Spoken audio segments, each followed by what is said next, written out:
Төв аймгийн Эрдэм мэдлэг авьяас бэлэг ур чадвараараа мандалсан оны онцлог хүүхдүүд шалгарч шагналаа гартаавлаа. Энэхүү шагналтыг нийтээ 10 төрлөөр шалгаруулжээ. Техник сэтгэлгээ, шинэ санал санаачлага, бүтээлч байдал, урлаг уран бүтээлийн төрөл, биеийн тэмэр спорт, байгаль хамгаалал, эрүүл аюулгүй орчин, оюуны спорт, сурлага, хүүхдийн оролцоо төрлүүдээр шагналаан гартаавлаа.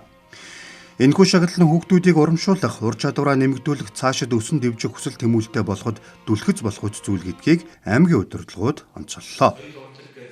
Олон төрлөөр бас одоо бид нэр шинэ төвшөнд гарах болцоо байгаа. Хуур сураад одоо 3-аас 4 дахь жилдээ орж ийн.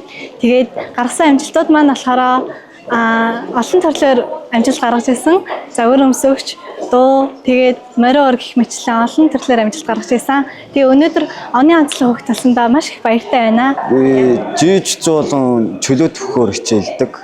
Чөлөөтөр 8 жил хичээлж байна. Жиж зүгээр 3 жил хичээлж байгаа. Одоо 4 дахь жилдээ орно. Ер нь сүүлд жиж зүгээр хичээллээд энэ амжилтууд авсан. Монгол улсын авраг шалгаруулах тэмцээндээ төрүүлээд дэлхийн авраг руу Японд тусан дэлхийн аврагтаа мөнгө медаль авсан.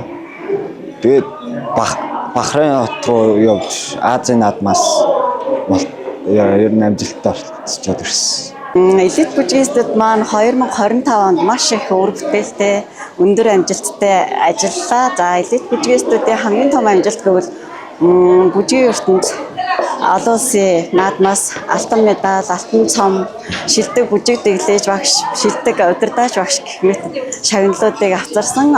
Түүний дараа хүн томог бүжгийн үндэсний наадамд хүрэл медалууд, мөн алтан медалуудыг авсан бөгөөд одоо шилдэг дэглэж багш, шилдэг удирдаач багш, мөн хүн томог үндэсний наадмын шилдэг багшаар шалгарч ирсэн.